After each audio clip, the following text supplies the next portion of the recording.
ಇವತ್ತ ಕಲಬುರಗಿ ಜಿಲ್ಲೆಯಲ್ಲಿ ಮತ್ತೊಂದು ಘಟನೆ. ಓಲ್ಡ್ BCM ಹಾಸ್ಟೆಲ್ ಇವತ್ತ ಸುಮಾರು ಒಂದು 20 ಹುಡುಗರು ಇಲ್ಲಿ ಅಡ್ಮಿಟ್ ಆಗಿದ್ದಾರೆ. ಅವ್ರಿಗೆ ಕೊಡೋಂಥ ಊಟನಲ್ಲಿ ಅದು ನೀರು ಟ್ಯಾಂಕ್ನಲ್ಲಿ ಅಲ್ಲಿ ಬಿದ್ದು ಅದು ಪಾಯ್ಸನ್ ಆಗಿ ಅದೇ ಊಟ ಅದೇ ಅಡುಗೆ ಮಾಡಿ ಇವತ್ತು ಹುಡುಗರು ಇನ್ಫೆಕ್ಷನ್ ಆಗಿ ಇವತ್ತು ಇಲ್ಲಿ ಜಿಮ್ಸ್ ಹಾಸ್ಪಿಟಲ್ನಲ್ಲಿ ಅಡ್ಮಿಟ್ ಆಗಿದ್ದಾರೆ. ಈಗ ತಾನೇ ನಾನು ಇಲ್ಲಿ ಭೇಟಿ ಕೊಟ್ಟಿದ್ದೀನಿ. ಇಲ್ಲಿ ಕಾಲೇಜ್ ಸಂಬಂಧಪಟ್ಟಂಥ ಅಧಿಕಾರಿಗಳು ಯಾರು ಇಲ್ಲಿ ರೆಸ್ಪಾನ್ಸಿಬಲ್ ಯಾರು ಇಲ್ಲ. ಈಗ ತಾನೇ ಎಲ್ಲ ಸ್ಟೂಡೆಂಟ್ಗಳಿಗೆ ನಾವು ಮಾತಾಡಿದಾಗ ಸರ್ ಪ್ರಿನ್ಸಿಪಾಲ್ 6 ತಿಂಗಳಿಗೆ ಒಂದು ಸಲ ಬರ್ತಾರೆ, ಎಲ್ಲ ಲಕ್ಷ್ಯ ಇಲ್ಲಿ ಏನದಂದರೆ ಗಮನನೇ ಕೊಡಲ್ಲ. 6 ತಿಂಗಳ ತನಕ ಯಾರು ಬಂದು ಫುಡ್ ಆಗಲಿ ಏನಕ್ಕಾಗಲಿ ನಾವು ಚೆಕ್ ಮಾಡೋದು ಏನು ಇಲ್ಲಿ ಆಗಲ್ಲ ಅಂತ ಸ್ಟೂಡೆಂಟ್ ಕಂಪ್ಲೇಂಟ್ಸ್ ಇದೆ. ಇಲ್ಲಿ DHO ಅವ್ರು ಬಂದು ಹೋಗಿದ್ದಾರೆ ಅಂತ ಈಗ ತಾನೇ ಹೇಳಿದ್ರು. ಇವತ್ತು ಬಡವ ಮಕ್ಕಳು ಇವತ್ತು ಸರ್ಕಾರ ಫೆಸಿಲಿಟಿ, ಈಗ ಸರ್ಕಾರದಾಗ ಇಂಥ ಫೆಸಿಲಿಟಿ ಕೊಡ್ತಾ ಇದ್ದಾರೆ ಅಂದರೆ ಇವರೇ ವಿಷ ಹಾಕಿ ಕೊಲ್ತಾ ಇದ್ದಾರೆ ಹುಡುಗರಿಗೆ.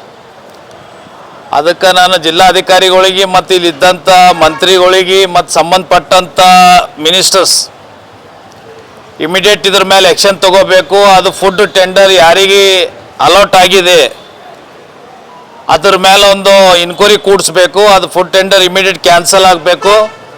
ಒಳ್ಳೆ ಕ್ವಾಲಿಟಿ ಫುಡ್ ಕೊಡಬೇಕು ನಮ್ಮ ಭಾಗ ಹುಡುಗರಿಗೆ. ಯಾಕಂದರೆ ಇವತ್ತು ಬಡವ ಮಕ್ಕಳು ಅಂದರೆ ರೈತರ ಮಕ್ಕಳು. ಇವತ್ತು ರೈತರು ನಮಗೆ ಅನ್ನ ಕೊಡ್ತಾರೆ. ಇವತ್ತು ಎಲ್ಲ ಮಂತ್ರಿಗಳು ತಗೋರಿ, ಹೈಯರ್ ಆಫೀಸರ್ಸ್ ತಗೋರಿ, ಇವತ್ತು ಏನು ಊಟ ಮಾಡ್ತಾರೆ ಅಂದರೆ ಅದು ರೈತರು ದುಡ್ದಾಗೆ ನಮ್ಗೆ ಅನ್ನ ಸಿಗ್ತಾಯಿದೆ. ಇವತ್ತು ರೈತರ ಮಕ್ಕಳು ಇಲ್ಲಿ ಅಡ್ಮಿಟ್ ಆಗಿದ್ದಾರೆ. ಇದಕ್ಕೆ ಇಮಿಡಿಯೇಟ್ ಇಲ್ಲಿದ್ದಂಥ MLAಗಳು ಬರಬೇಕು. ಪ್ರಾಪರ್ನಲ್ಲಿ ಪ್ರೈವೇಟ್ ಹಾಸ್ಪಿಟಲ್ನಲ್ಲಿ ಅವ್ರಿಗೆ ಟ್ರೀಟ್ಮೆಂಟ್ ಕೊಡಬೇಕು ಹುಡುಗರಿಗೆ.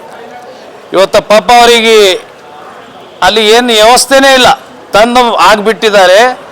ಅದು ಜಿಮ್ಸ್ ಹಾಸ್ಪಿಟಲ್ನಲ್ಲಿ 7ನೇ 8ನೇ ಫ್ಲೋರಿಗೆ ಅಡ್ಮಿಟ್ ಮಾಡಿದ್ದಾರೆ. ಇಲ್ಲಿ ಟ್ರಾಮಾ ಕೇರ್ನಲ್ಲಿ ಫಸ್ಟ್ ಅಡ್ಮಿಟ್ ಮಾಡಿದ್ರು. ಮೀಡಿಯಾದವ್ರು ಭಾಳ ಜನ ಸ್ಟೇಟ್ ನ್ಯೂಸ್ದವ್ರು ಎಲ್ಲ ಬರ್ತಾ ಇದ್ದಾರೆ ಅಂತ ತಂದು 7ನೇ ಫ್ಲೋರಿಗೆ ಹಾಕ್ತಾ ಇದ್ದಾರೆ. ಯಾರು ನಡಿಬೇಡ್ದು ಯಾರು ಹೋಗ್ಬೇಡ್ದು ಅಂತ. ಈಗ ನಾನೇ ಸ್ವತಃ ಸ್ಟೆಪ್ ನಡ್ಕೋತ 7ನೇ ಫ್ಲೋರಿಗೆ ಹೋಗಿ ಅವ್ರಿಗೆ ನೋಡ್ಕೊತ ಬಂದಿದ್ದೀನಿ. ಇವತ್ತು ಲಿಫ್ಟ್ ಫೆಸಿಲಿಟಿ ಇಲ್ಲ ಇಂಥ ಗೌರ್ಮೆಂಟ್ ಜಿಮ್ಸ್ ಹಾಸ್ಪಿಟಲ್ನಲ್ಲಿ. ಈ ಪರ್ಪಸ್ಲಿ ಇಲ್ಲಿದ್ದಂಥ ಅಧಿಕಾರಿಗಳು ಇನ್ವಾಲ್ವ್ಮೆಂಟ್ ಆಗಿ ಇವತ್ತು ಈ ಸರ್ಕಾರಿ ಕಪ್ಚುಕ್ಕೆ ಬರಬೇಡ್ದು ಅಂತ ಇವತ್ತು ಬಡ ಮಕ್ಕಳ ಜೊತೆ ಈ ಥರ ಆಟ ಆಡ್ತಾ ಇದ್ದಾರೆ. ದಯಮಾಡಿ ಇವತ್ತು ಇಲ್ಲಿದ್ದಂಥ ಅಧಿಕಾರಿಗಳು ಇಮಿಡಿಯೇಟ್ ಮಕ್ಕಳಿಗೆ ಕಾಳಜಿ ಕೊಡಬೇಕು. ಇವತ್ತು ಬಡ ಮಕ್ಕಳಿಗೆ ಏನು ಆಗ್ತಾ ಇದೆಯಲ್ಲ, ಇದು ಭಾಳ ಅನ್ಯಾಯ ಆಗ್ತಾ ಇದೆ ನಮ್ಮ ಜಿಲ್ಲೆದಾಗ ಅಂತ ನಾನು ಹೇಳಕ್ಕೆ ಇಷ್ಟಪಡ್ತೀನಿ.